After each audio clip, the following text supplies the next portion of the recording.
Hi friends, welcome back to Shruti Vennela channel. మనం చెప్పుకుంటున్నాము వివాహ బంధాలు 9వ భాగం. బిఫోర్ వీడియోలో భర్తకు ఎదురు తిరుగు అని డాక్టర్ గారు చెప్పిన మాటలకు శారద అయోమయంలో పడింది. వరకు చెప్పుకున్నాము. ఇక ఈరోజు వీడియోలోకి వెళదాము. అవును శారద, నువ్వు ఎదురు తిరుగు. ఇంట్లో నుంచి బయటకు వెళ్తానను. భార్య ఇంట్లో నుంచి బయటకు వెళ్తే భర్తకు మాత్రం గౌరవమా? నా మాటల మీద నమ్మకం ఉంచు అంది డాక్టర్. ఏమిటి గీతా రహస్యం పోతిస్తున్నావు? ఈ పూటకి భోజనం వద్దా ఏంటి? పోనీ క్యారియర్ పంపమంటావా? ఇటు భోజనం అటు గీతోపదేశం పూర్తవుతుంది. శ్రీధర్ గుమ్మం దగ్గర నిలబడి వింటూ హాస్యంగా అన్నాడు. 12:30 అయ్యింది తెలుసా అని. Good idea. ప్లీజ్ ఇంటికి వెళ్ళి భోజనం పంపించవు. వంటవాడితో ఎలాగో శారదకి భోజనం పంపాలి, ఆ చేత్తో నాకు అంది విజయ. బాగుంది. ఏదో రహస్యంగా అంటే ఆయన ఆ అమ్మాయిని పాపం ఎందుకలా పాడు చేస్తావు? నీకు మొగుడిని వదిలింది చాలగా అందరికీ నేర్పి పెడతావా? చూడండి శారద గారు, ఆవిడ మాటలు విని చెడిపోకండి చమత్కారంగా అన్నాడు శ్రీధర్. మొగుడిని వదిలి నేను చెడిపోయింది ఏమీ లేదులే, నువ్వు దొరికావు విజయ నవ్వుతూ అంది. బాగుంది. నీ అదృష్టం కొద్దీ నాలాంటి వాళ్ళు దొరికారు, అందరికీ దొరకొద్దు అన్నాడు. విజయ కళ్ళు శ్రీధర్ వైపు తిరిగాయి. ఆ కళ్ళల్లో ఆరాధన, ప్రేమ శారద దృష్టిని దాటిపోలేదు. నిజం శ్రీ, మగవాళ్ళంతా నీలా ఆలోచించితే మా ఆడవాళ్ళకి ఇన్ని సమస్యలు మిగిలిండేవి కావు. ఆమె గొంతు బొంగురుపోయింది. శారద, శ్రీధర్ అన్నది నిజం. భర్తతో తెగతింపులు చేసుకోవటం కష్టం కాదు. ఆ స్త్రీకి మిగిలిన జీవితం మూడైపోకుండా తిరిగి నీరు పోసి చిగురింప చేసే పురుషుడు దొరకటం దుర్లభం. నా పుణ్యం కొద్దీ శ్రీధర్ దొరికాడు. ఆపు. ఆ మాట విని విని విసిగెత్తిపోయాను. ఇప్పటికే గర్వంతో నా ఛాతీ ఎంత ఎడల్పైపోయిందో. ఇంకా పెరిగిందంటే కొత్త షర్ట్లు కొనుక్కోవాలి. సరే, నేను వెళ్ళి భోజనం పంపిస్తాను అంటూ వెళ్ళాడు శ్రీధర్. వాళ్ళిద్దరి అన్యోన్యత, అనురాగం చూస్తుంటే శారద మనసు సంతృప్తితో నిండిపోయింది. తను కలలు కన్న జీవితం ఇది. తనకి దక్కింది ఏమిటి? శారద, ఏమిటి ఆలోచిస్తున్నావు? నేను చెప్పినట్టు చెయ్యి. భగవంతుని దయ వల్ల నీ కాపురం చక్కబడితే మంచిదే, లేదంటే ఏదో ఉద్యోగం చేసుకుందు. కానీ శ్రీధర్ లాంటి సంస్కారవంతుడు మరొక పురుషుడు నీ జీవితంలోకి వస్తే నీకు లోటు ఉండదు అంది విజయ. డాక్టర్ గారు మీ గురించి చెబుతానన్నారు, చెప్పండి అని ఆతృతగా అడిగింది శారద. విజయ నవ్వింది. ఏం చెప్పమంటావు? నీకు తెలియని కొత్త విషయాలు లేవు. నీలాగే మొగుడు చేతిలో చివాట్లు, చెప్పు దెబ్బలు తిని అవమానం సహించిన దాన్ని. అలా కాదు, సరిగా చెప్పండి అంది. ఉండు, ఇదిగో క్యారియర్ వచ్చింది, భోజనం చేస్తూ చెబుతాను అని క్యారియర్ విప్పి 2 ప్లేట్లలో వడ్డించింది విజయ. ఇద్దరు భోజనం చేసాగారు. విజయ ఎంతసేపటికి తన కథ చెప్పకపోవటం చూసి ఆరాటం అణుచుకోలేక, శారద చెప్పండి మరి అంటూ తొందర పెట్టింది. డాక్టర్ విజయ తన కథ చెప్పటం ప్రారంభించింది. 3 అన్నదమ్ముల తర్వాత లేక పుట్టిన గారాల పట్టి విజయ ఎంతో అల్లారు ముద్దుగా పెరిగింది. అమ్మ నాన్న కూడా మంచి ఉన్నవాళ్ళే. ఎంత అల్లారు ముద్దుగా పెరిగిన విజయకి మంచి సంబంధం చూసి చెయ్యాలని మంచి పెళ్లి కొడుకుని చూశారు. 6 అడుగుల అందగాడు, తెల్లగా ఉంటాడు, ఆస్తిపరుడు, నెలకి 4,000 జీతం. ఎంతో మంచి సంబంధం అని ఏరి కోరి ఇలాంటి సంబంధం ఇంకోటి ఇంతకంటే మంచి సంబంధం ఉండదని అతనికి ఇచ్చి పెళ్లి చేశారు. పెళ్ళైన మొదటి రాత్రే తెలిసింది అతని ఒక తాగుబోతని, ఒక తిరుగుబోతని. అందం అన్నిటికీ అన్నీ ఉన్న అతను అలా ఎందుకు తయారయ్యాడో కనుక్కోవాలి అని ఆ మొదటి రేత్రే ఎందుకు తన గురించి నిజాలు చెప్పటం, ఎంతో మంచి సంబంధం దొరికిందని సంతోషంగా ఉండే వాళ్ళ అమ్మా నాన్నల్ని బాధపడటం ఎందుకని ఆ రోజు జరిగిన విషయం చెప్పలేదు. అక్కడే ఉంటే ఎక్కడ తన గురించి వాళ్ళ అమ్మ వాళ్ళకి చెప్పిద్దో అని తర్వాత రోజే హనీమూన్ ప్లాన్ చేశాడు. అక్కడి నుంచి హనీమూన్కి వెళ్ళిన తర్వాత అతను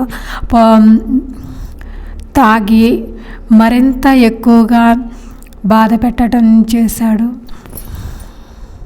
పశువులా ప్రవర్తించేవాడు.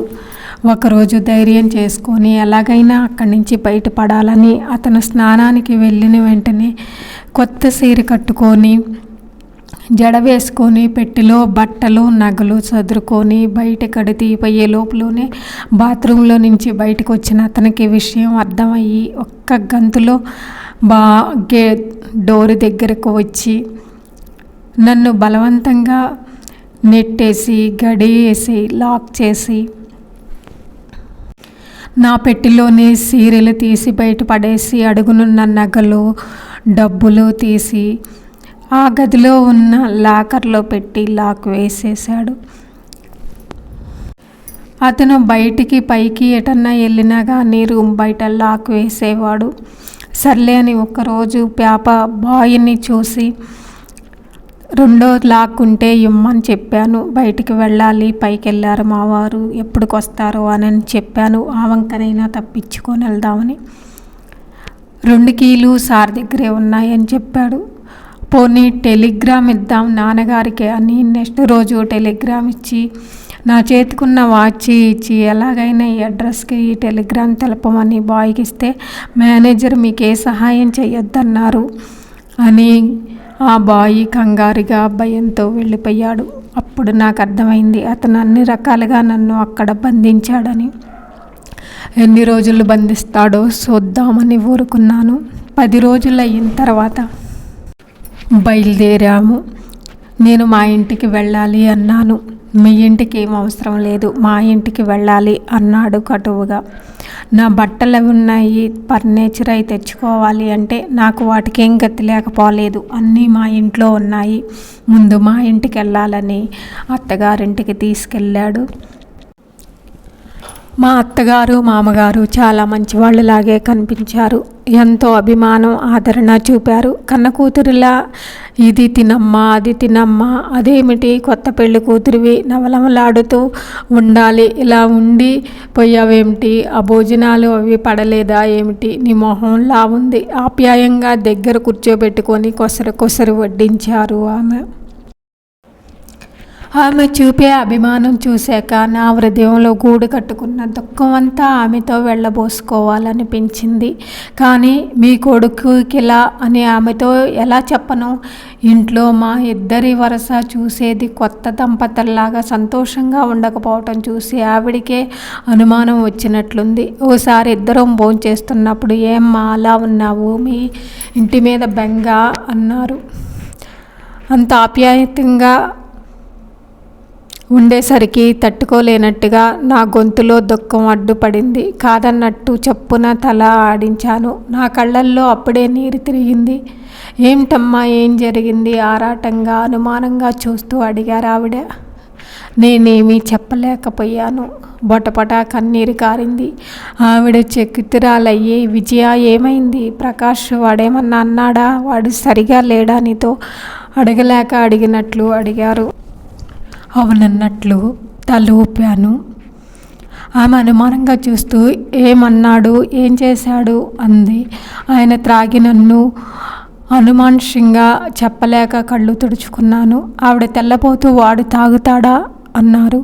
ఒక్క తాగుడే కాదు, అన్నీ ఉన్నాయి. తాగి రాక్షసుల్లా ప్రవర్తిస్తారు, ఎదురు తిరిగితే నన్ను కొడతారు. ఆయన ఇలాంటి వారని మాకు చెప్పకుండా దాచి ఈ వివాహం చేయడం మీకు న్యాయమా? ఏనాడు దెబ్బంటే ఎరగకుండా ముద్దుగా పెరిగాను, ఈనాడు నన్ను ఇలా ఏడ్పిస్తూ అన్నాను క్రోషంగా.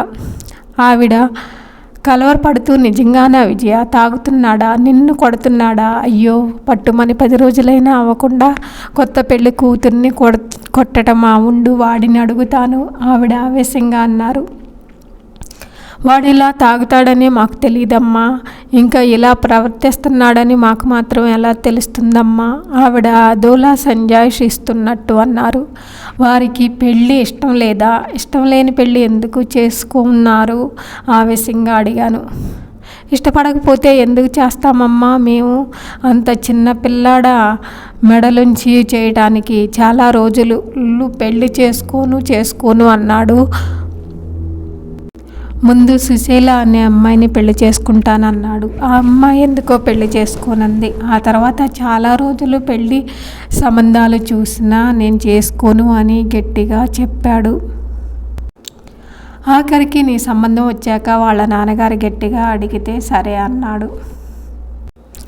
ఆవిడ మాటలు వినగానే ఏదో క్లూ దొరికినట్లయింది. ఎవరా అమ్మాయి, ఎందుకు చేసుకోనంది అని కుతూహలంగా అడిగాను. ఆ అమ్మాయిది ఈ ఊరే, ఎంతో సౌందర్యవతి, ఈడి కాలేజీలో జూనియర్ అట అని ఆ అమ్మాయి గురించి చెబుతుంటే ఆసక్తిగా వింటుంది విజయ. వివాహ బంధాలు తర్వాత భాగం నెక్స్ట్ వీడియోలో చెప్పుకుందాం. ఈ వీడియో మీకు నచ్చితే లైక్ చేయండి, కామెంట్ చేయండి. Please subscribe my channel. Thank you for watching.